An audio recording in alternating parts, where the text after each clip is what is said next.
You're listening to Ride Along, EMT School. I'm Mike. And I'm Max. We're two students navigating EMT school, bringing you along week by week. And I'm Jonathan, a paramedic bringing real-world perspective. Join us as we share the lessons, challenges, and stories from EMT school, and hear insights from those already living the EMS life. Welcome to the Ride Along. Ride along. Learn to save a life. Ride along. Ride along. Oh, he missed his Oh, cue. man. Well, look, I'm just sitting here thinking about how our listeners are probably tired of singing the Click. song. Click. They're like, just fast God. forward Now they're Fast singing forward it. through it. Now 45 singing seconds into every episode just so they can skip the song. But welcome, everybody, to the Ride Along EMT School podcast, where you're listening to Mike and Max going through the trials and tribulations of EMT school Yes, and getting to spend some time with our good friend Jonathon here on the podcast. Yeah. exactly. But this is episode number 18. I believe the title I see is Stroke Me, Stroke Me. Stroke me. Because now everybody, have you heard? If you're in the game, then stroke's the word. Don't take no rhythm. Don't take no style. Got a thirst for killing. Grab your vial. Stroke me, stroke me, Stroke me.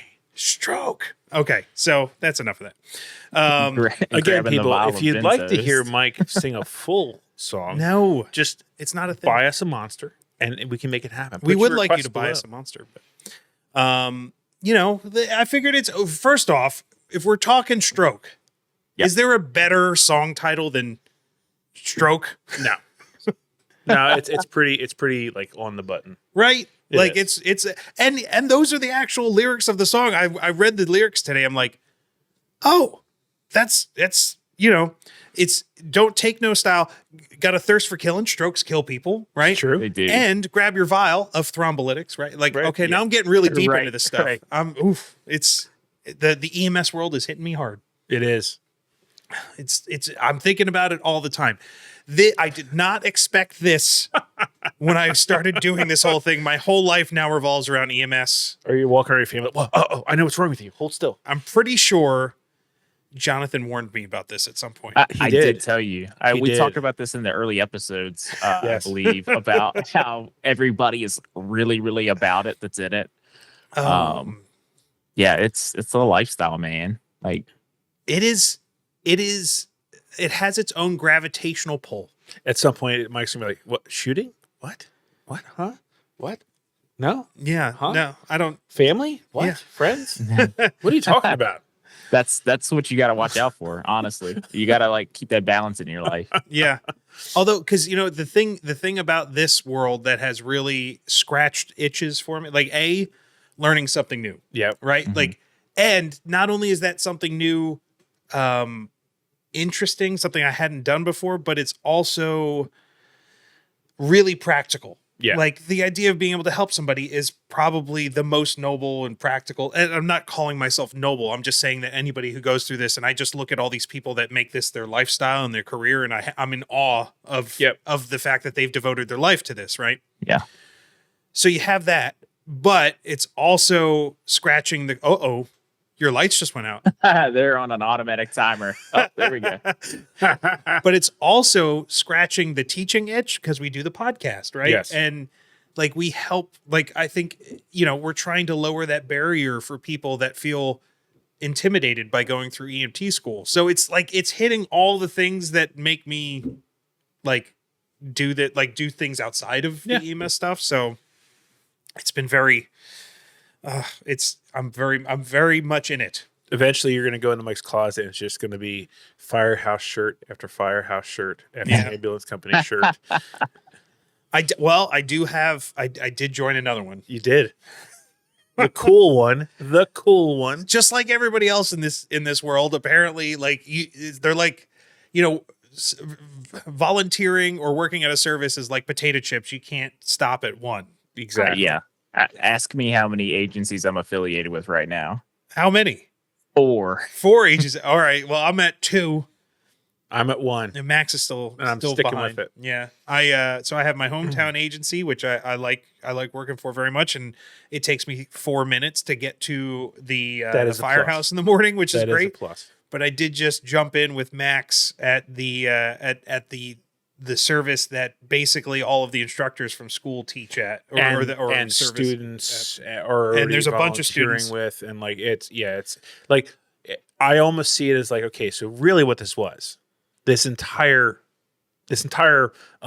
class was all about getting more people pumped into that particular agency, Yeah. because it seems like they've been very successful at doing exactly that. Well, I mean, that's good. Honestly, It is. It's a great strategy to have recruitment. Yeah. Now, if my hope is that they're an agency that values retention as much as they do recruitment, because that's It seems like it, but we don't know. No, I mean, like, we'll figure that out. We in will the long find run. out. And each organization has its own kind of culture and own kind of vibe. And really, depending on the area, a different kind of call volume, different demographics, different sorts of things that you're going to see throughout your time there. And it just, a lot of times, just having that different kind of perspective is a positive thing for folks. I don't want to get into too much detail because I don't know if I would get people in trouble, but I can tell you immediately that there are significant differences between working in my local municipal run, professional service, staffed by, government employees, Right. local agency, and the, private 911 service that I just got oriented into, where it's run by non-governmental employees and a younger generation of people. I'm already seeing a huge difference in the way those two things run. So, and I'm very much enjoy the casual nature of the second. Yes. Right. Yes. There's we're all professionals, or we should all strive to be professionals, but there's definitely a difference in the atmosphere when somebody's doing it for a job versus when somebody's doing it as a volunteer. Those different places can have just different cultures, different vibes, man. Yeah. And it's not a bad thing. There was a hose fight. You get those perspectives. There was a water hose fight. I'm not surprised. At orientation. But just so you know, like yes, as students were volunteers, everyone else there is paid. Yeah. Like this is really? a paid Okay. service. It's a paid service, and paid well. Yeah. Like you, sir, will be very well served to move to Pennsylvania, which Master is plan. anyway. Get Jonathon to Pennsylvania. And then just slip you into that group. I think you would find yourself fitting in rather nicely and being. Hey, what's another part-time job, right? I come to Pennsylvania once a month. And what did you say before? You're in 5 services? Right. 4. No, you're in 5 You're now. 4. Oh, 5. Okay, yeah. See, and folks, this is how it happens. Hey, things can happen to new cars too. I mean, oh my God, oopsie, his new car isn't running. Well, I guess you got to stay here and make up some money so that you can get back to North Carolina and you have a place to stay. Yeah. And it's warm and friends, Guest room, and anyway. Yeah. But yeah, we're gonna have to introduce you over there, Jonathon. Yes, I'm sure you would have a good time. One of us. Yep, one of us. But before we get too deep into the episode, we should probably talk about our sponsor. I hear they're pretty cool. They are pretty cool. As a matter of fact, our sponsor this week is us. See, I was right. We're pretty cool. Yeah. It's the Ride Along EMT School podcast merch department. Yes. I am the model this evening for anybody watching. I got the hat. I got the the quarter zip pullover, and it is there. Actually, this is really comfy. Yeah, for some reason I don't have either of those. They're available for sale, or you just need to tell me to order you one. But yeah, everything that has come out of the Ride Along merch department has been very nice. The T-shirts are excellent. Yep, we have the T-shirts available. I love the design for the hats. Listener, EMT, student, and paramedic. I'll tell you what, I will, even if you're an EMTA and you shoot me an email and say, listen, I really want one of those ride along t-shirts, but I'm an EMTA and you don't make it, I will make an exception for the first person who emails me and says, I want an EMTA shirt. Exactly. Or maybe should I do it for EMR? Nah. Become an EMT. Nah. Go through the extra 40 hours of school and actually get it done. Nah, I appreciate those EMRs, but no, they're awesome. Nah, you should go to EMT school. Yeah, you should get the student one because that means that you should be going and being a student at EMT. Yes. Actually, I'll never get rid of the student one because I'm probably going to keep rolling right into whatever the next thing is. But yeah, he's not because that's how I roll. It is true. But we have t-shirts, we have hats, we have some flex fit hats, we got the dad hats, we got beanies. Ooh, we got all types of stuff.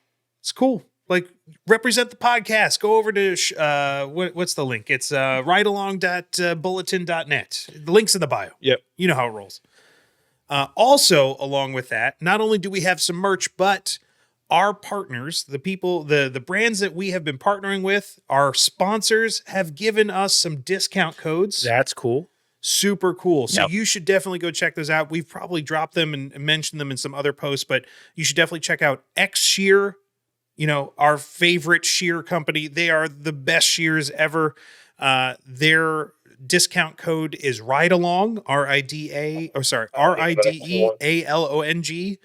And our other sponsor, which you'll probably hear a little bit more about in this episode, is StatPacks.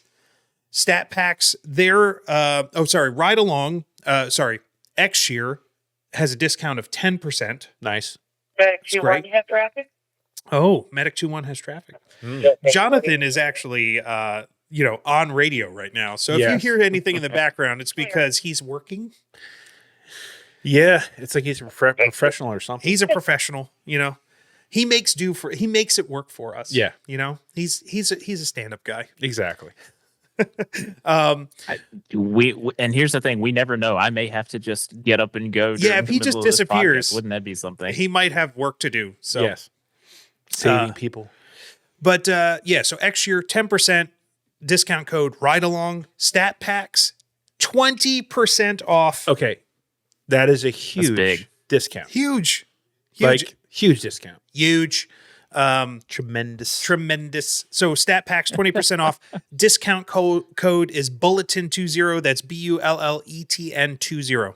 And more to come because we're working with more sponsors day by day. You're going to be excited about the things that we can bring to you. So definitely check out the link in the bio where you can get all of this information. Yes. Okay. Enough self-serving. Sorry, everybody. We have to try and turn this into an enterprise. Yeah, we got to keep the lights on. Yeah, we do. There's not big lights in here. If not, look what happened to Jonathon's studio when the lights went out. That could be here too. Yeah. So what are we talking about? Automatic lights. What are we talking about in this episode, Max? We're talking about strokes, seizures, and syncope. Syncope.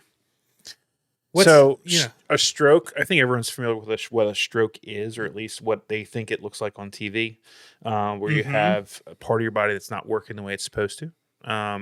Seizures being uncontrolled movements. Well, yeah. Usually it's associated with flopping around on the ground, not being able to control your body. My idea of a seizure before going to EMT school was probably different than what it is now. Oh, for sure. But before it was kind of like, oh, their body's shaking. Yeah. That's just what a seizure was. Now it's an understanding that it's something deeper, right? Yeah. And then syncope, which is being lightheaded, dizzy, that kind of thing. Yeah, like fainting, passing out. Yeah, the quintessential fainting, right? So those are the three things that we're talking about in this episode, and they are continuations of the last episode, episode 17, which was, I believe it's Pour Some Sugar Down Me, the diabetes and altered mental status. So really, these have a common thread. Yeah. And that common thread is the brain. Yeah, and the idea that you're trying to rule out diabetes and see if that's what the issue is, because if it's not diabetes and you have someone that had an altered mental status, then it can be much, much, much more serious. Well, diabetes is pretty serious. It is serious. But it could be a systemic issue with the brain itself. Yes. Like it could be a problem happening inside. Yeah. Instead of just the glucose levels, all part of the Endocrine system. Well, yeah, it's all connected, right? But it's in the brain. All right, and that brings us to our medical term of the week. And the medical term of this week is the Cincinnati Prehospital Stroke Scale. What's that? Well, it's a simple tool that we can use as EMS professionals to help assess whether or not somebody is having a stroke. Nice. Yeah, so it's a 3-part process that is really simple to execute in the field. I got to see one in person when I went on, I think it was like my 2nd or 3rd volunteer shift when there was a patient exhibiting stroke-like symptoms. And it's 3 very quick, tasks that you give the patient to do. So step 1 is facial droop. So you ask the patient to give you a big toothy smile, like trying to make the most grimacing smile you possibly can. It looks terrible, but what you're looking for is the tone and the ability of the cheeks to move up and down. So the normal response is both sides move equally. Abnormal, one side of the face does not move or droops. Right. So you got facial droop. Second ask is arm drift. So you ask the patient to sit down, put their arms out in front of them, palms up, and you have them close their eyes and to keep their arms steady in that position, like a Frankenstein asking for a set of pillows or something. So ask the patient to close their eyes, hold up both arms straight out, and you hold them there for 10 seconds. The normal response is both arms stay up and even. The abnormal response is one arm starts drifting downward. Right. Okay. So that's a sign that you might have weakness in one side. And then the third ask is speech. So you'd ask the patient to repeat a simple phrase such as, "You can't teach an old dog new tricks," right? Like that everyone knows that phrase. The normal response would be the speech is clear, words are correct, they can say everything, they understand what they're saying.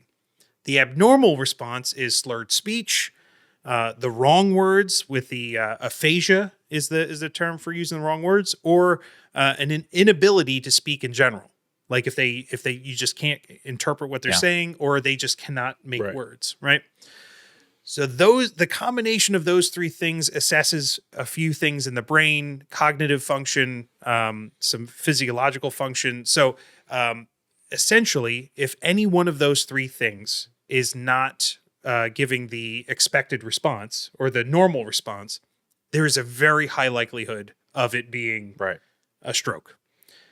If they're showing more than one of those, it is very, very likely that they are having a stroke, right? Yep. And all of this is it's really important that this is a simple and quick assessment that someone can do in the field, because the moral of the story that we're probably going to repeat more times than you care to hear this evening on this episode is that time matters, right? You need to do it quickly because you need to figure out how you can get that patient to a higher level of care as quickly as possible. And it needs to be repeated over and over again because it is so important. Exactly. So yeah, that's the medical term of the week, is the Cincinnati Prehospital Stroke Scale, which is very much related to, I don't know if you guys have seen this out there, but there is a terminology, another mnemonic. Freaking mnemonics. Mnemonics, man. Like we love them. Medical. The medical world is filled with mnemonics, right? Be fast. Yep. Have you guys heard this one? I have. Okay. Yes. Super important. Quick side note, a friend of mine, somebody that has been a good, a great resource for me in the past, somebody who's been a bit of a mentor, he just had a stroke earlier this year, and his wife saved his life because she knew be fast. Like, she knew to look out for signs of stroke. That's awesome. Right? So it's kind of like the Cincinnati Prehospital Stroke Scale, but instead it's more of the kind of comprehensive list of things that you can look out for as like a layperson or anybody out there should know these signs, just like they should know CPR. Yep. Right. Be fast. So we'll go through them together. You want to help me out, Max? Sure. So B is for balance. That's sudden loss of balance, dizziness, or trouble walking. B, balance.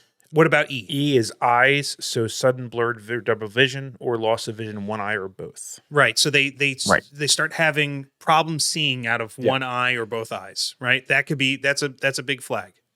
F is face drooping, like he had said. Ask the person to smile, see if one side droops. Yeah, it's the same one we saw, like that we look for in the Cincinnati pre-hospital stroke scale. A, arm weakness. So what he had talked about with the drifting of the arms, not being able to keep them both level at the same time. right, and that could be their ability to use those limbs as well. Like if you ask them to push on things, or grip your fingers, or grip. S, speech difficulty, which is slurred, strange, or unable to speak or understand an item. Like you're holding a pen and they can't identify that it's a pen. Mm-hmm. And then T. Time to call 911. Right. So it's a comprehensive method, right? Yep. So you see these things, you call 911. Yes. Right? Simple. Recognize them. Yep. Call 911 because I'm going to repeat it again. You need to do it quickly. Yes. Like it is super imperative when you're dealing with strokes to get them the help quickly.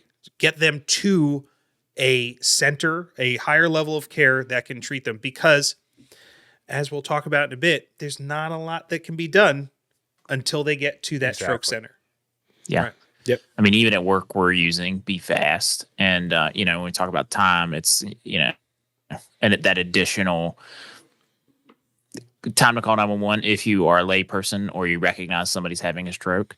But if you are a EMS responder, time to get them where they need to go and time to recognize and ask when was their last seen normal time as well. Yes. So that's important.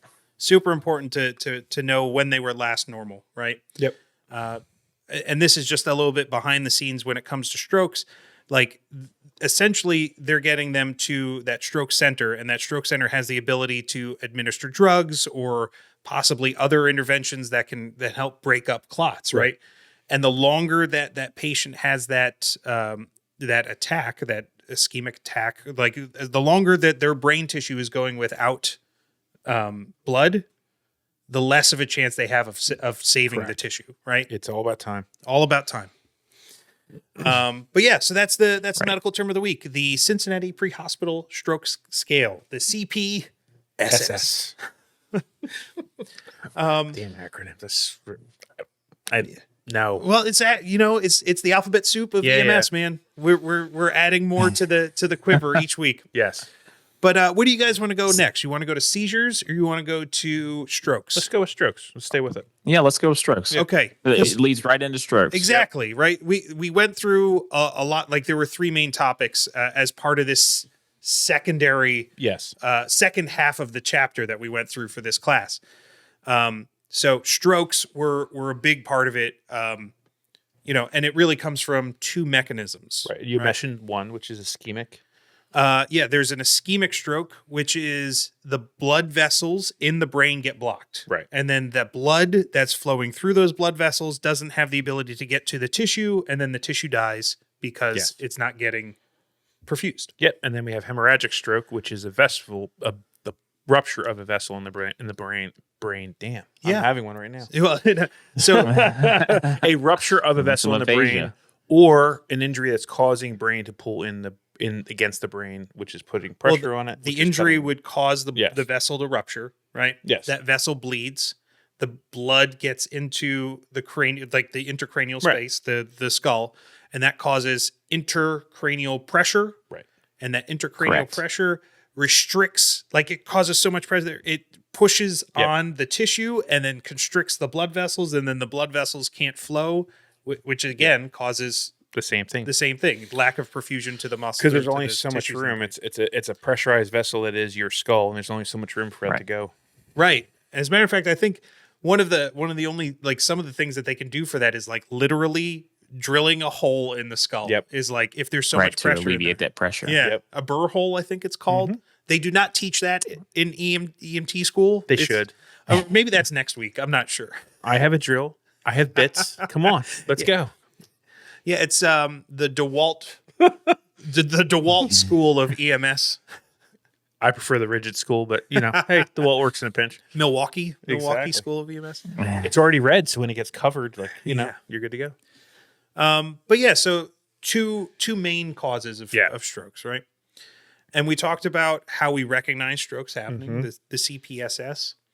But again, to reiterate, and I'm going to throw this one to you, Jonathan. What's the like, as an ALS provider, the guy who knows so much more than we do, that has ability to access all the tools and the cool guy stuff with the things with the electrodes that go, clear, ka-chunk. Yes. I don't know. I don't think they go actually ka-chunk? They should. What can we do for strokes? Not a whole lot, Oh, damn other than come early on. recognition Yeah. and rapid transport and supportive care. There's not much we can do in the field, but I mean, really being aware of, and recognizing that this might be a stroke, and putting that stroke assessment into practice, and then just getting them to the appropriate facility. That's about it. Yeah. Those are big. It sounds like there's a plan, right? There's a plan in place if you see a stroke. And that plan is get them here fast. Yes. Get them moving, give a call to the hospital, get them their stroke protocol gets in place? Yeah, get the stroke protocols moving, give them the heads up so that they can get stuff in place so that they can move faster and provide care faster, so you can get them right into the CT scan. Is that right? Yeah. Yep. And they can start doing the high level assessments right away. Right.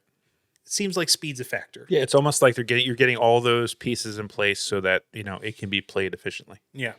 And then the things that we're doing on our side too, along with recognizing those symptoms faster, is also, ruling out some of the things that look like those things. Right. Like we talked about last week with altered mental status, Diabetes. the diabetes. Right. Making sure that we're taking those blood glucose levels to make sure that altered mental status isn't caused by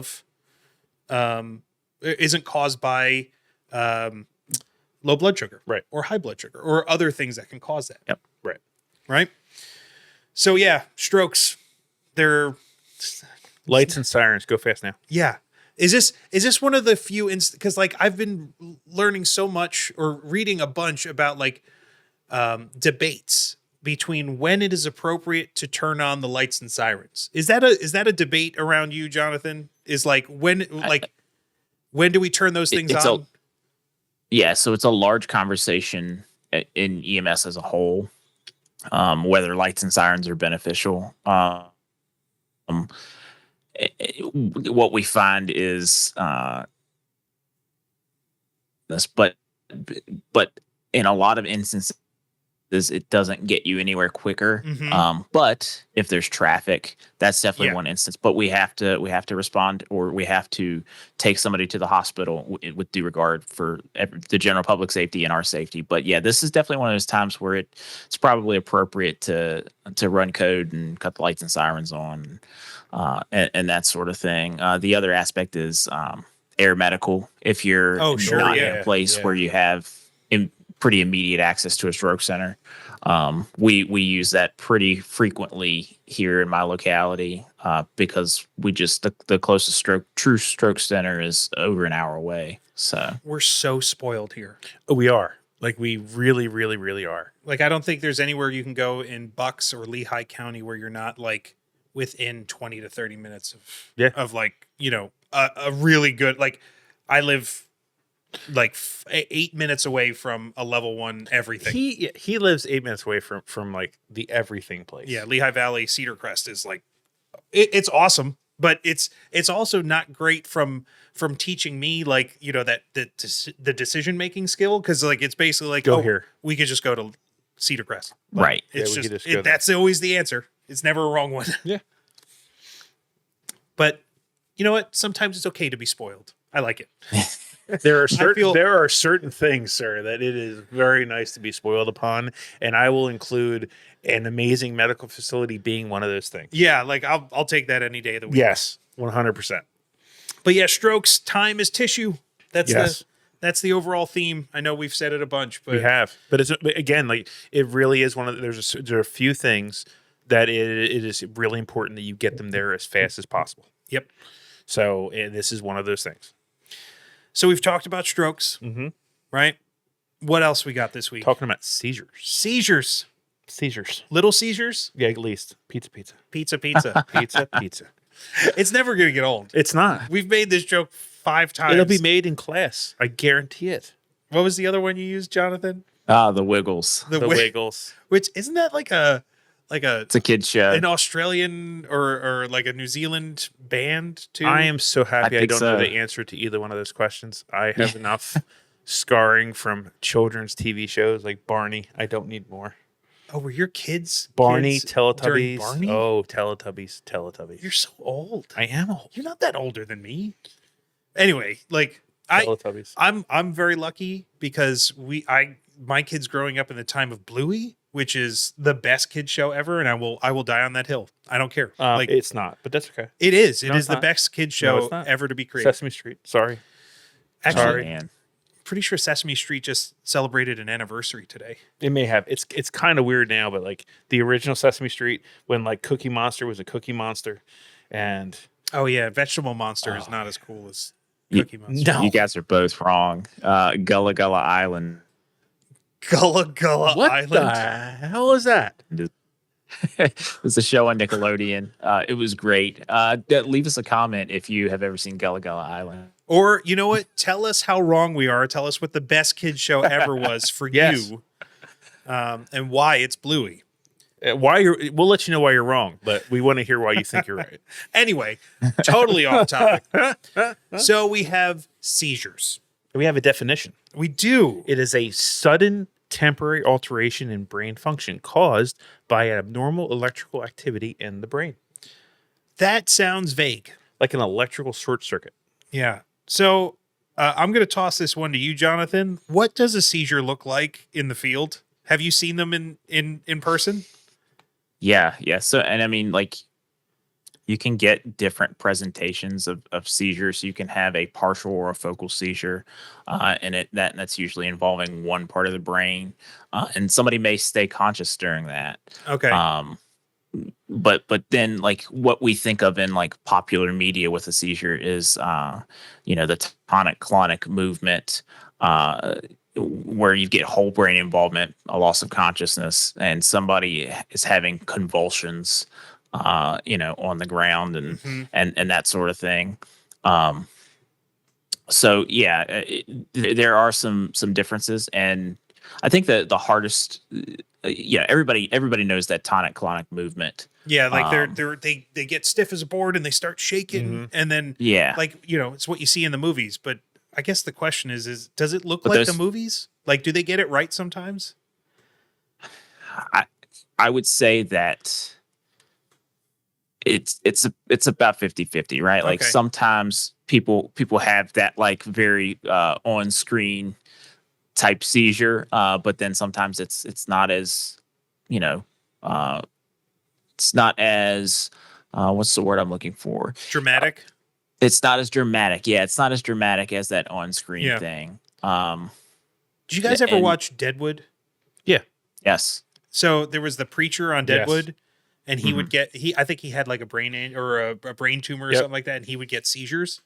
Yeah. That to me, like he exhibited them in a few different ways on that show, but I think that's one that sticks in my head as to like a popular representation of seizures. But I know that they can be all different types of things. So when I was a kid, I was probably very young, like maybe 8 or 9. We were in a museum, and I saw a guy go through an epileptic seizure, and it was like the full-on movie, drooling, shaking, completely rigid as a board, bouncing around on the ground. Back in the days when shove something in his mouth. Yeah. We don't do that. We don't do that. No, we don't do that anymore. But yeah, like I remember seeing that, and it's very clear in my mind, the memory of that, because it was very jarring. And now we know, like what we know, like what we've learned in class is like that typical like iconic representation of a seizure is the tonic-clonic seizure, right? Where someone's going through like a full there's the two main parts of the tonic-clonic seizure are the tonic phase, which is like muscle rigidity, like they seize up, right? And then the clonic phase, which is the jerking movements, right? Those two things happen in a full body tonic-clonic seizure. But we also know that there's other parts to that too now. Like a lot of seizure patients have what's called the aura beforehand, Yeah. where they get a sense that it's coming. It could be a smell. It could be Just a general, yeah. like a sixth They sense. feel almost. it coming on. Yeah. And I've seen a mix of that in the field where, you know, some people will after they come out of their seizure in their postictal state, they will tell you, "Oh yeah, I felt it coming on," or it just happens out of seemingly nowhere. Right? Mhm. It's a mix as to whether, you know, you get that aura or not. Yeah. You know, it's not always getting that warning or that aura sensation. Yeah. But It may not always happen, but then they go into that the tonic clonic phase, where it's that typical Right. representation of the seizure, of either the rigidity or the muscles, the spasming, right? And then they go into a postdictal stage, Right. which isn't usually like portrayed. No. Like, so that this is kind of like the aftermath, if you will. It's the you know, they've been rocked by this seizure, and all of a sudden they're lethargic, or they have an altered mental status. They might be drowsy. They may not understand what's going on because they just had their world rocked by, you know, their brain just, you know, had an attack basically, right? So those are the 4 kind of stages that we learned about in class, that like, oh, there's more to it than just that, like, hey, they're writhing on the ground and shaking, right? I've seen it aura represented in popular media, but I've never seen the postdictal phase. Right. Like, because I've seen it where it's like, oh, I smell something. It always seemed to be played off as smell. Yeah. But I've never seen them talk about the after effects and the aftermath of it. Postdictal was totally like a new concept to me in class. And you'll see that, like, as you go forward in your careers, you will see that kind of play out. A lot of times we'll get called for somebody having a seizure, and they've already went through the seizure. And by the time we get there, they are in that postdictal phase where they're confused. They you know, they're still really altered. But eventually they will kind of come to, and it's sort of, they're basically waking back up. Yeah. So yeah, they're coming to again. Like, yeah. But yeah. So, like, you know, we've seen those portrayed, right? Yep. The different seizures. What can cause, like, so this is what amazes me about seizures, and why I think it's important as part of this kind of, you know, mental category, like the brain category, when it comes to strokes and diabetes and all of these like even toxins and all these like toxins, drugs, all, like, so many different things touch this idea of seizures. Yeah. Like, what can cause them? I mean, you've got epilepsy, which is kind of that classic. Which is, it's an interesting topic, because I looked into epilepsy today, because it's not like that's a cause of seizures.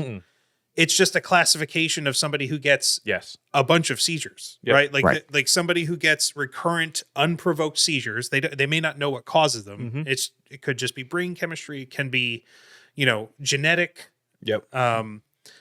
Like that like, you have people who are epileptic. Right. Don't have no idea what causes it. And then you have hypoglycemia, which touches back on diabetes and low blood sugar. So again, we're touching back around this big circle. Of altered status. You have head injury. Well, I think the blood glucose stuff is important to touch on for a second, though, because it's all related, right? Like, if the brain's not getting enough energy, it's not getting the glucose that it needs. Like, okay, we saw that can cause altered mental status. But now we're also seeing that the brain can start just short circuiting. So a seizure is really, like you mentioned before, it's a disruption in the electrical patterns, right? And there's all these things that can cause that to happen. Yeah. And like, so if it's not getting the air that it needs, the water that it needs, or the glucose that it needs, we learned that last week. It causes havoc with the brain. And like, things start happening. So like, it could cause seizures. And then you have head injury, which is the hemorrhagic.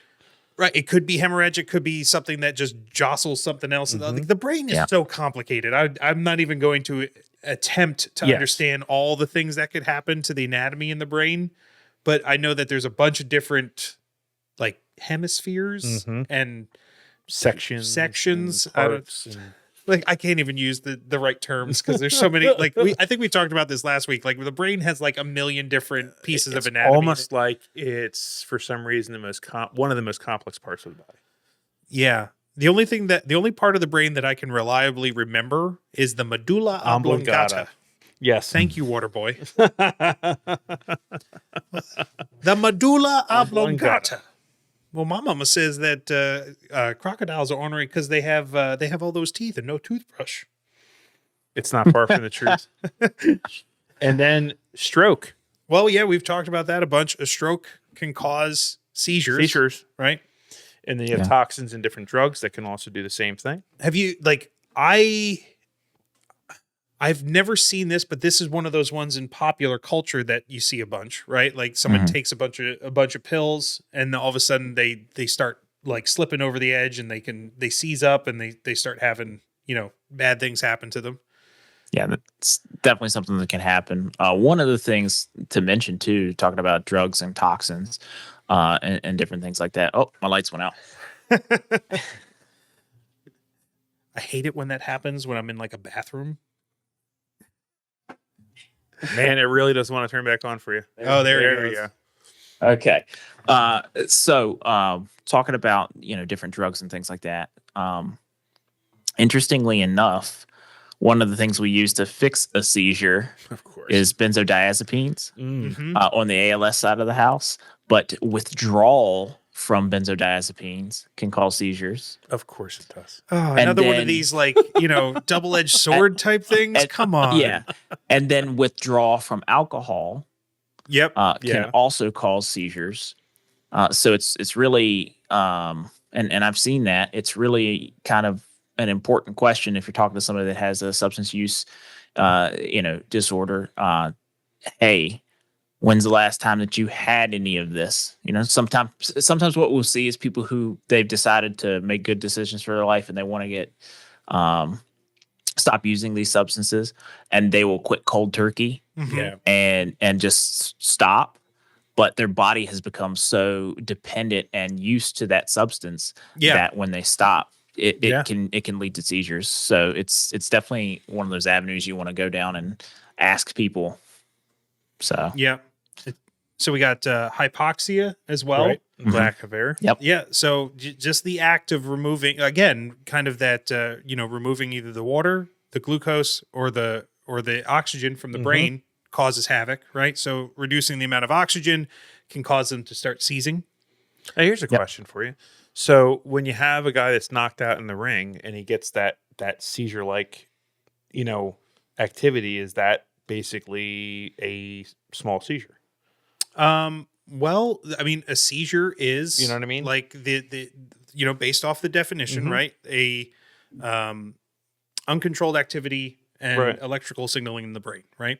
Right. So that is what's like if somebody gets knocked out in the ring and they have that kind of every now and you see a guy that gets knocked out, and if it's violent enough, they'll start shaking and get stiff. Yeah. Now I would say that's a seizure. I would bet you there is somebody out there that can give a better definition of that particular type of like condition. But I would say it's a seizure. But it just popped in my head. Yeah, think about it. It's a head injury. It's a traumatic brain injury. Yeah, it's a TBI. That's occurring. Yeah. So I mean, that's the ultimate cause of that when we see, combat sports or whatever. Somebody getting knocked out. And I bet you every Friday night somewhere in the United States every week there is some kid somewhere bashing heads in a football game and having a seizure. 100%. Like because of something getting jarred around, some sort of thing from a concussion or a head injury. I bet you that happens way more than we all like to admit. Yep. Sure. Football's terrible. Yes. For kids, I mean, I get it. It's like Americana, but man, it is rough. Yep. And then another thing that can cause seizures, which is it's got a couple of nuances to it, is infections. Right. And I was reading into this a little bit today in terms of like there are different types of like obviously infections in certain pieces of anatomy, like the brain. Those are likely to cause seizures, right? Because it's right at the source of all the electrical signaling in the brain. So Right. Meningitis, which is it is an infection in the meninges, the meninges. Sounds like a Trump word. It does sound like a Trump word.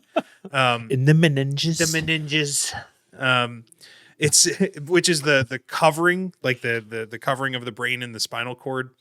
Encephalitis, which is infection in the brain. Those things often can cause seizures, right? But it doesn't have to be limited to just those types of infections. Infections in general, or fevers, can cause seizures. More so in kids. Yeah. Yeah. Like kids when they have high fevers can get the seizure activity. And I believe they're called febrile seizures. Yeah. Febrile. Yeah. Tomato. Which is a rapid rise in body temperature, which again is more common in kids because, if their body's smaller, it's probably a lot easier to raise the temperature in a body than it is in the adult side. So,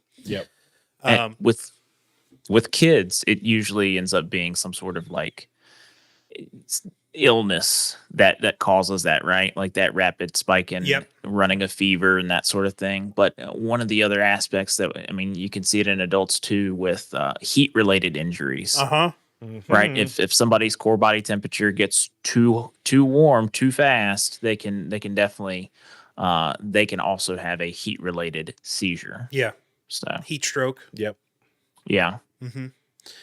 But yeah, so there's a bunch of different causes of seizures, right? But all of them kind of coming back around to like, hey, if you deprive the brain or mix up some of the stuff that's going on in the brain, causes havoc. This is what's going to happen. Yeah. Now there was a key term that we learned, which was kind of second running for the medical term of this week, called status epilepticus. And the reason why it was going to be a key term is because it sounds really cool. It does. We are at status epilepticus. Yeah, it sounds like it's a big deal, which it kind of is. It's a classification of like the condition of having seizures, but if you see this, it's like this is really, really bad, right? Like status epilepticus is like it's approaching as bad as seizures can possibly be because it's prolonged and repeated seizures. And there's a definition for it. It's 2 or more seizures without regaining full consciousness between them. So if somebody goes down, has a seizure, they have the tonic-clonic seizure. They don't even go into a postdictal phase because they don't wake up to be postdictal, and they go right into another tonic-clonic phase with their body, right? That is a definition of status epilepticus, or a single continuous seizure lasting longer than 5 minutes. That's crazy. Is terrifying. Like, imagine seeing somebody just completely losing control, their body just shaking violently and or locking up for 5 straight minutes. Like that is, man. Yeah. I can only imagine the damage you're doing to your body, your physical body. Forget the horrible things going on to your brain, but the damage you're doing to your physical body in an uncontrolled condition like that. Yeah, and it's bad. I mean, that status epilepticus in particular is like, if you see this, that is like red flag, big red flag. Right. Serious threat, life threat immediately. If somebody had one, get them like that as a priority patient. So, Jonathan, this is a question for you. So, if you've got that situation where it's 2 to 3 minutes in and they're still running in that same seizure, and the rules basically are don't restrain them, let them. At that point, do you ignore that, throw them on a stretcher, and get them moving? So that's definitely it's a judgment call, but it's one of those times where you want to request ALS for sure, because on the ALS side of things, we have some drugs we can give, some benzos that we can give. Here it's Versed. And we would give that to them. And we've talked about giving IVs, but in this instance, With seizures, if somebody's actively seizing, we would want to do an intramuscular injection. Gotcha. Right? Because we can't get somebody to sit still long enough to be effective at starting an IV. So we'd give them an IM injection and hopefully be able to break that seizure with those drugs. And so on the BLS side of the house, just recognizing, hey, this is an ongoing thing, and rapidly calling for ALS. But man, sometimes it's a tough thing, right? If you've got limited resources, you may not be able to request an ALS provider. So in that instance, it may be the appropriate thing to get them to the hospital as quickly as possible. But you've got to be careful with these people because you don't want to injure them. Right. By like restraining them. So which you have to do in an ambulance. Right. Like you have to put restraints on somebody so that they don't fall out of the stretcher when you're driving. Right. So I hope I don't have to get put into that situation where I have to make that choice. But it's one of those things where it's like it's a priority patient, right? Yeah. Like, ALS is 25 minutes away. I'm 12 10 minutes from a community college from the hospital. Yep. Right. So you got to make the call. That is, I think, the most interesting and challenging part that I can wrap my head around in EMTs, like in the EMT side right now. Cause they always tell you have backup on hand. You got people that, you got ALS that can come help you, but and especially in our area where everybody's on, like every truck is an ALS truck, basically. Right. Like that to me is probably the most challenging part of being an EMT, especially in somewhere that's more remote. Yeah. It's like, it's just you. What do we do? Mm-hmm. All right. Well, prioritize the patient, get them moving. Right. While we're talking about ALS, you mentioned it before. You have some things that you can do on the ALS side, right? Like the anticonvulsants.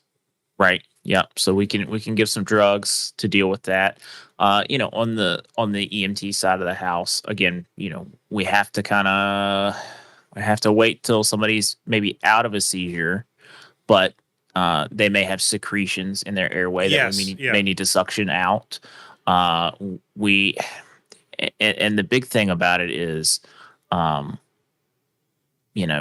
some of these interventions we can't really effectively do while they're seizing. No, yeah. So I think that's the takeaway that I had from seizures in general is like it's very limited what you can do to help them while the seizure is happening. It's really two categories, right? Keep them safe. Like move shit away from them so that they're not like crashing into stuff or things aren't falling on them or people aren't running try to keep them as safe as possible without like restraining them. If you're on the ALS side, they might have some medications that they can use, but beyond that, a lot of the care comes after. Like keep them safe, and then ABCs. Yep. Like airway. Do they still have a patent airway? Did they vomit? Sometimes that happens from the seizure. Right. You mentioned suction, making sure like it. The two questions we learned earlier in the airway chapters: is it open? Will it stay open? Yep.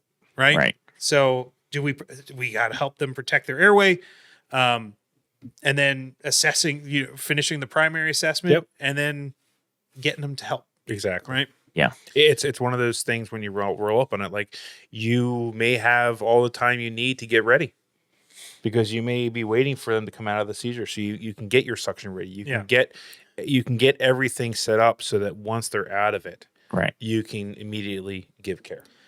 And that's the whole bag of stuff, right? Like it may be getting the bag valve mask ready. Like if they are not breathing well, like they may be breathing insufficiently for life, but they may still be breathing. Well, okay, we got to jump on and still help them with ventilation, right? Getting that airway open, suction. Hypoxia is a big thing with people who are having seizures. So oxygen, maybe providing assisted ventilations. Here we've already kind of touched on it, but like especially if somebody's already in a post-ictal state, right? Checking blood sugars, and maybe that's super important. And then maybe if it's available to you, even doing a 12 lead ECG. Now you're not going to get a good reading if they're still having an active seizure, but in that post seizure state, you want to get a 12 lead. Mhm. Right.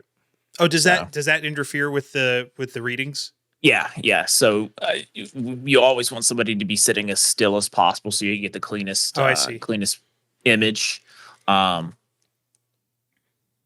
But yeah, if they're actively seizing, you're not going to be able to tell. You'll get a lot of interference and a lot of just you won't be able to get a valid or accurate 12 lead. So Yeah, gotcha. and even as EMTs, that's something you can do. You can take that 12 lead and then you've got it Right. to give to the hospital. And we can hit that button, that Yes. magic button that sends that 12 lead to the hospital. Appropriate That's places. yeah. But yeah, so things that we could do afterwards to help. Like ultimately, it's what we do in most of the other things. Make sure that they're breathing. Give them oxygen, get them to higher level of care. Yep. Right. Okay, so that's seizures related to stroke. Stroke could cause seizures, right? What about this last category for the evening? Dizziness and syncope. What is syncope? It's fainting. Is it that easy of an answer? Temporary loss of consciousness. Yeah. I Yeah. mean, it's essentially that it's the and like, they Right. collapse on the ground, right? Like, they faint. I've seen my wife do it countless times. Have you? Yeah, because she's got low blood sugar as a general, just how she is. So if she gets up off the couch too fast, I've seen her go right back down onto the couch. And our older daughter had it pretty bad for a little while. Like I actually watched her collapse in front of me, like full on, like marionette strings were cut, and I was like, "What the fuck?" Like that was, oh my god, and not understanding even what's going on because she's a teenager and she's impenetrable and can't die, and not telling us that she was going through this. And it was mainly because she was dehydrated on a regular level, and this is kind of how it was presenting. Yeah. I almost fainted once. It was there was some bleeding involved. Like I saw my own blood and was like, "Oh, that's concerning," and immediately was like, "I am going to fall." Like I felt it. I did not completely go, but it was totally anxiety induced. Yeah. Right. Like, Sure. which can be one of the reasons, but like there's a multitude of things that could cause like this idea of syncope. Right. Right. Yeah. And it's important to ask some key questions like to patients to figure out like, well, what's kind of causing the onset of this syncope? What have you been doing? What issues have you had? Yeah. Has this happened before? Is it happening a lot? Yeah. Yeah. Did it, how did it feel? Yeah. It's almost like these are all the questions in the OPQRST It's sample kind of, yeah. type of stuff. Right. It's the almost secondary like assessment. It's almost like you should be covering these things if you're doing your job. Right. It all comes together. But yeah, like asking these clarifying questions can really help kind of identify some of the red flags, right? Like, if somebody felt dizzy, well, that could be a different. I'm not going to say I know how to tell the difference between somebody feeling dizzy versus somebody just like instantly blacking out, but those can be, us on the EMS side. All of that is great data finding and the investigation side of it, so that even if we're not giving the diagnosis here, giving that to the physician, like giving them as much information as possible can help them figure things out on their end too, right? Yeah. There's so many things that can cause syncopal episodes.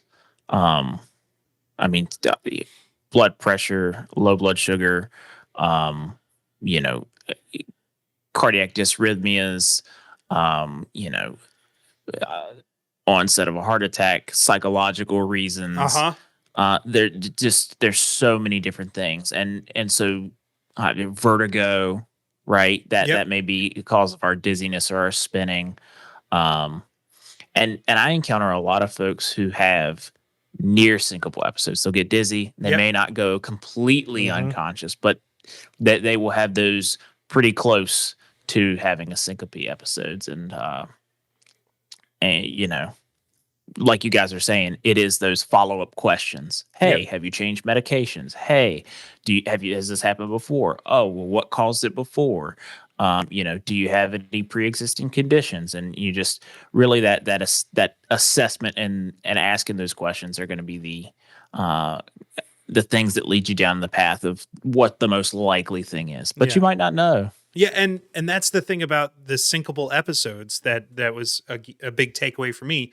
It's kind of how we treat the altered mental status. Yep. That we're like, we assume the worst. Yes. Because that can be a precursor for really bad things. Yes. It could be the precursor for the stroke. It can be the precursor for the heart attack. It can be the precursor for a number of other things that are life threats. Yes. So, hey, you know what? Let's not take this lightly. I know you feel like it's just faint. But hey, let's make sure that you're like, if you have the ability to get them on a 12 lead, get them on the 12 lead. Make sure, like, try to rule out all these other things happening. Right. Make sure that you're getting the blood glucose, because you know that could be a severe hypoglycemic episode. You know, like we got to make sure we're doing all the things right. Right. I mean, it's almost like a loss of consciousness should be treated seriously. Well, loss of consciousness. So I think it was class number 1, the legal stuff where they're like, you know, where we were talking about altered mental status. Yeah. And the legalities around altered mental status and inferred consent and all that stuff. Yep. And it stuck with me. I don't know why it did, but there was a phrase that night and they're like, loss of consciousness is altered mental status. And I'm like, oh yeah. So like that really came back around on this one, where it's like, like the idea of a syncopal episode, somebody losing consciousness, even very briefly or almost losing it, that's an altered mental status.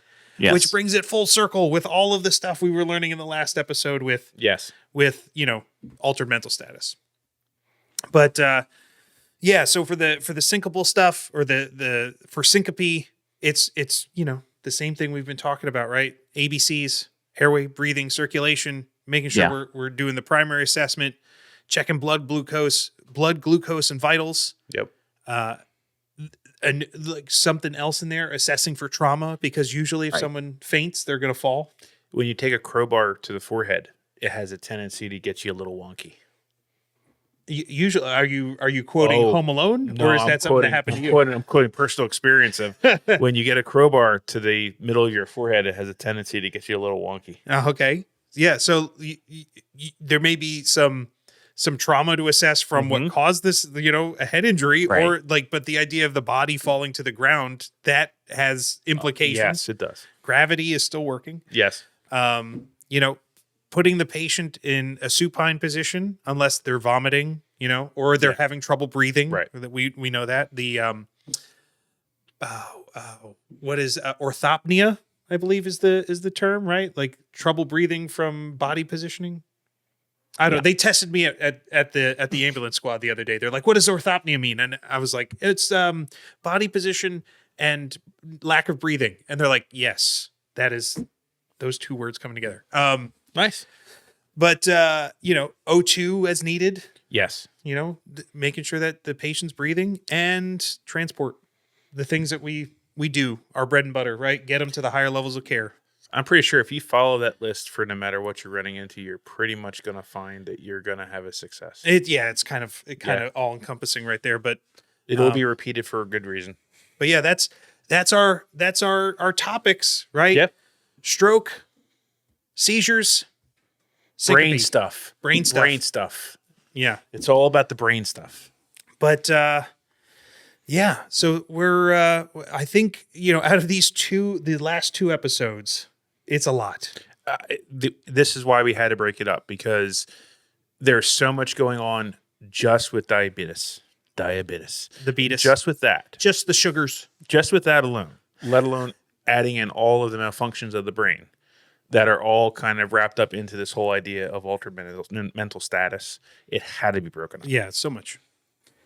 But cool. So that brings us to our regular segment of tools of the trade. Now we have one this week that is special. It is indeed. It is a sponsored Tools of the Trade, Yes. sponsored by our friends over at StatPacks. The best bags. We'll get to that at the end. But Max, why don't you tell us about our Tool of the Trade this week? So the tool of trade is the first in or jump bag. What is the difference between a first in or a jump bag? I think it's the same thing. Is it? It's just a different name. Yeah, it's the same thing. But It just depends on where you are and what terminology your folks use. If you want to do this for yourself, you can think of the jump bag as the PJs. Right. When they're dropping in on the fast ropes, when they got the bag on their shoulders, that's the jump bag. Like in my head, the jump bag is the thing that I'm grabbing as I'm falling out of the ambulance. Falling? Right? I probably shouldn't fall out of the ambulance, but no, I've heard multiple terms. Yeah. It's like the jump bag, the first in bag, the BLS bag, which it may be a subcategory of the same type of thing. But yeah, I mean, you're definitely going to have a different bag if you are either ALS or BLS.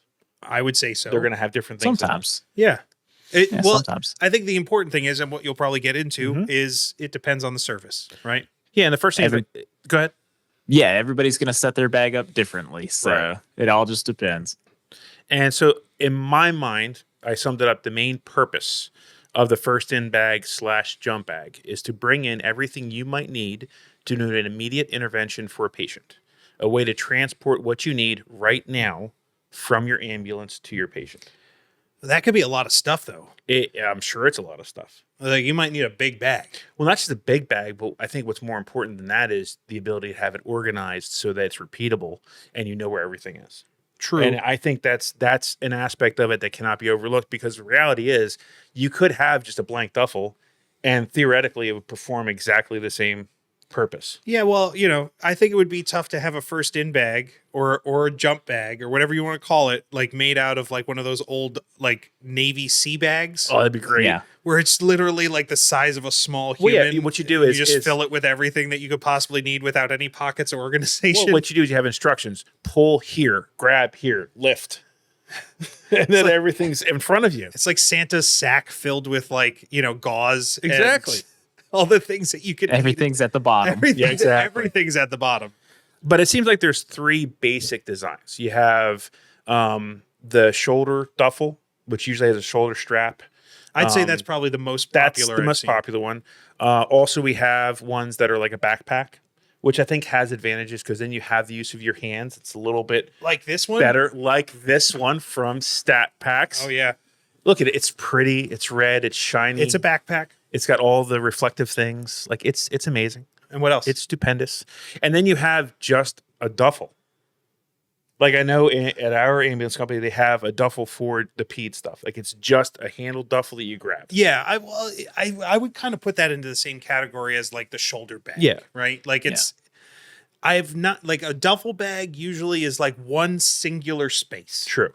Although there does seem to be room for that with other types of bags, like oxygen bags seem to be like a single space. Although sometimes there's some pockets are on the outside, but I think we're falling off of the first in bag category. But like there are a bunch of different bags that we see in this. And in that case, it is simply, from what it was explained to me, is it's a first in bag for peds patients, so that it's a completely separately used thing for peds. But again, that's in that particular service. When you say peds, just for everyone else, Pediatrics. pediatrics, right? Like, yes. So the idea is you may have a first in bag, which may have some pediatric stuff in it. Right. Because it's your kind of go-to treat everything that you can type of bag. Right. And then you may have a more specialized bag for specific purposes like pediatric care. Okay. Yep. So those are the basic different styles. But again, I think, the most important thing is organization. Because, like, from what we're doing volunteering, the ALS provider or the BLS provider that we're with, like, they're going to know what they need, and you need to be able to get them what they need, and you need to know where things are. So, familiarizing yourself with it, knowing where everything needs to be or where they want it to be, is more than half the battle. I would say it's critical. Yeah, like there are. Like a bag like this is a big bag. It right? is. Like most of these first in bags are pretty extensive. Like I would say there are at least 1, 2, 3, 4, 5, 6, 7, 8, 9, 10, 11. I'm sorry, I'm counting in my head or out loud. I'd say there's at least 15 different compartments on the Furno, blue, shoulder bag. Yes. That I've used as the first in bag for my one service. Yep. Would you say that's like about 15 is probably like a rough guess, Jonathan?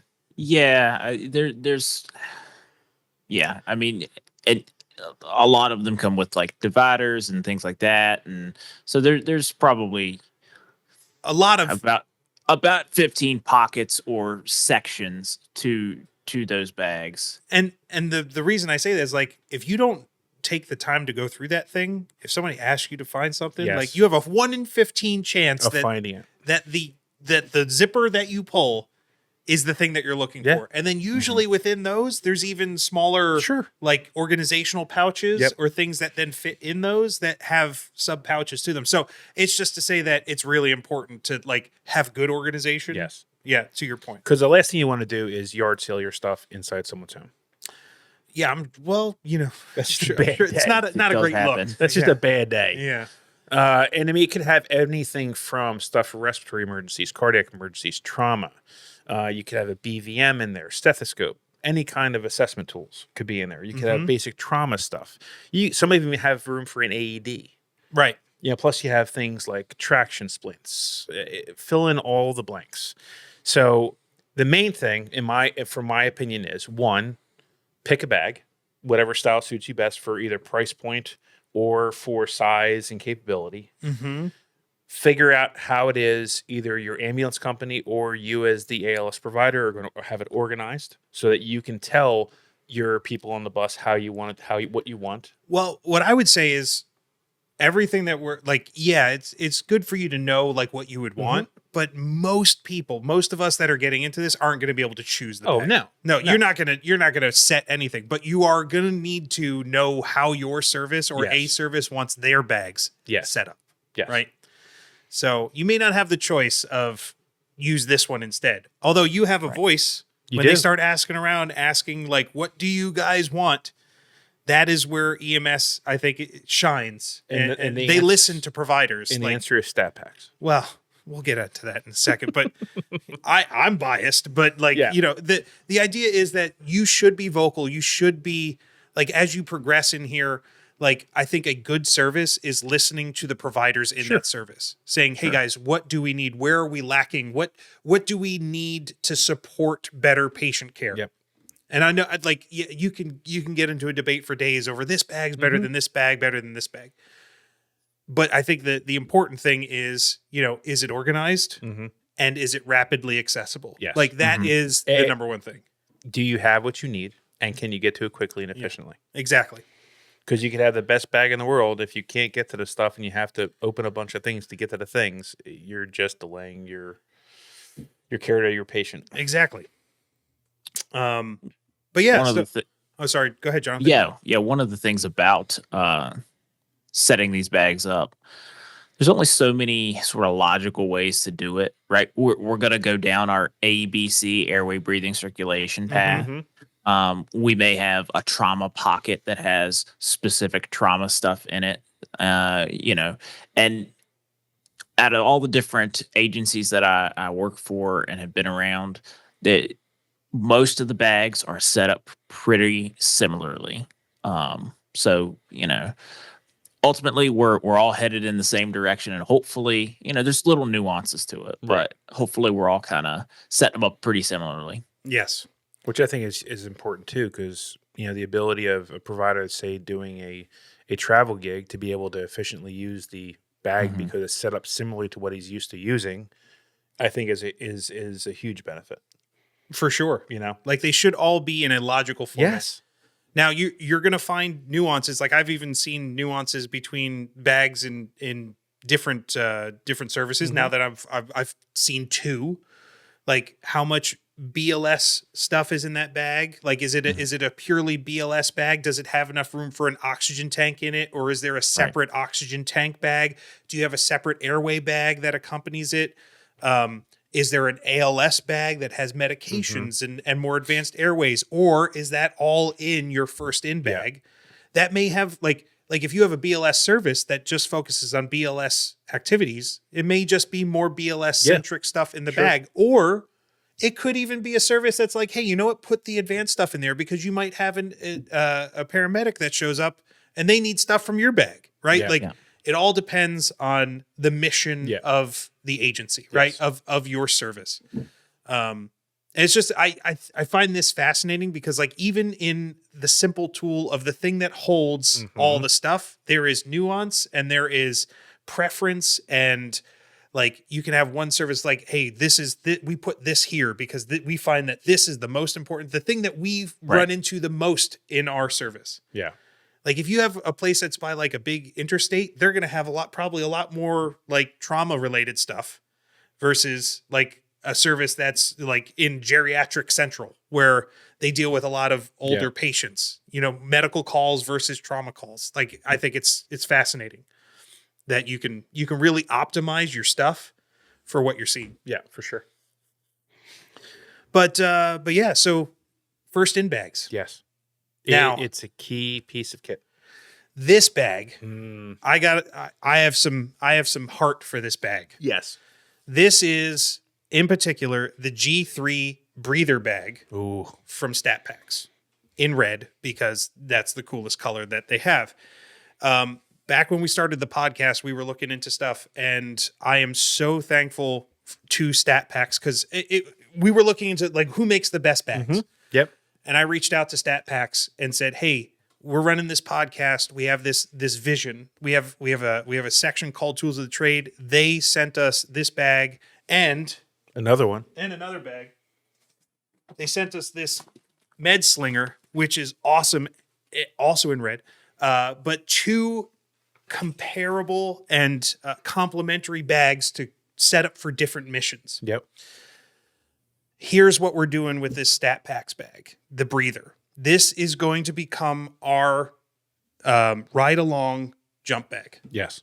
So as Max and I progress through the curriculum of becoming an EMT, we are adding stuff to this bag.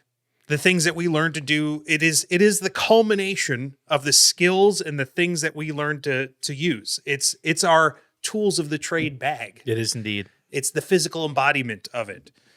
So it means a lot to me that they sent to us this thing that really kind of embodies this progress that we're going through, right? So StatPacks is awesome. And the reason they are really good at what they do is because they have some stuff that really sets them apart.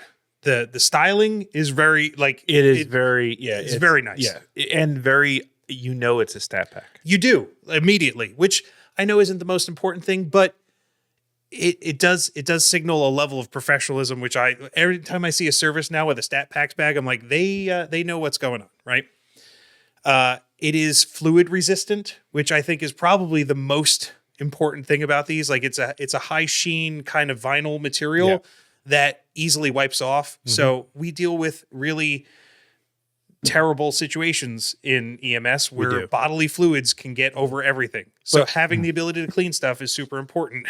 But also diesel, whatever else you're going to find on the side of a road that if you're being exposed to because you're responding to a vehicular incident. Yeah. And I think far beyond some of the other options out there, I think the thing that sets StatPacks apart is the organization. Yes. They have really smart organization. There will be more content that we put out based off of this particular bag. It will be the home for all the things that we acquire in the tools of the trade. But I will say that it has a lot of different places you could put stuff. They make a lot of different things that you could put in here to help organize things. So like we talked about before, it's not about the bag. No. It's about the ability to rapidly access the things that you need. Yes. Right?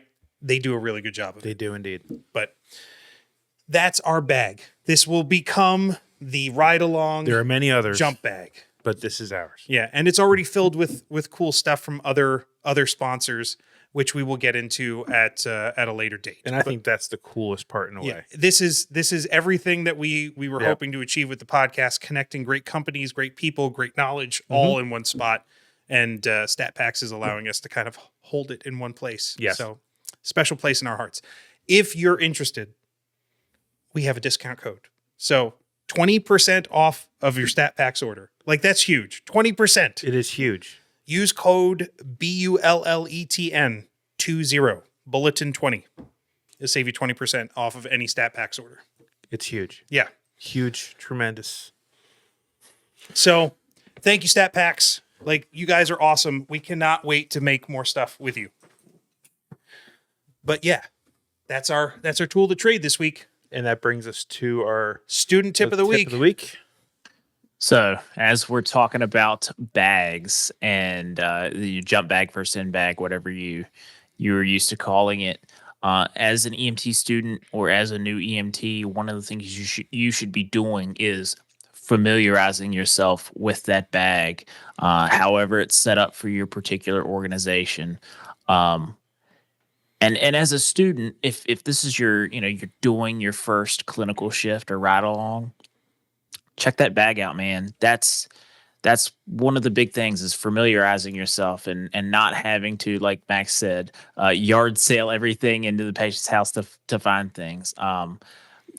Numerous times I have found, if I've encountered a new bag, hey, if you take the time to familiarize yourself, you're going to have better outcomes and you're going to be able to do things more rapidly. The other aspect of it is, don't get lackadaisical and carry that bag in. Like, you need to take the bag in with you. I get it. Sometimes they can be a little bulky. Sometimes, it can be a little cumbersome to carry all this stuff. But that's the cool thing about our sponsor, StatPacks.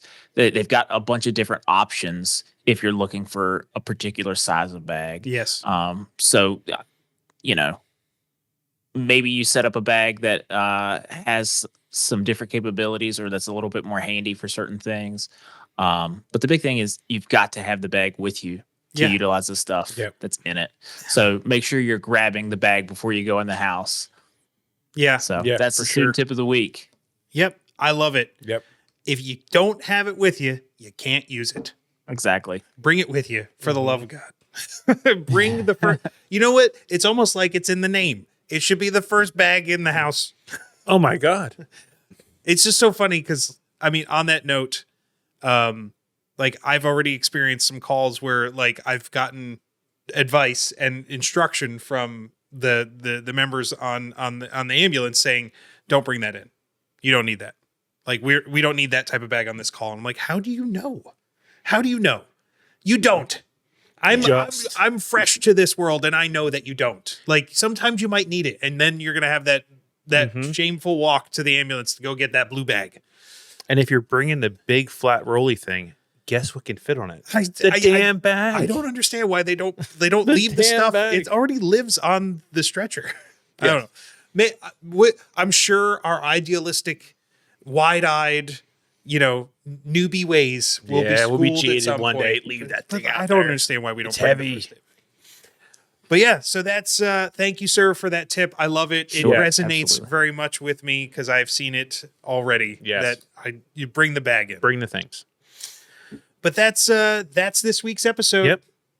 Strokes, seizures, and syncope. Yes, and make sure to check out last week's episode, which is diabetes and altered mental status. The diabetes. So, like, make sure you watch that because it'll help you reference the stuff that we're talking about here as well, and it kind of ties all together. These two episodes really go hand in hand with each other.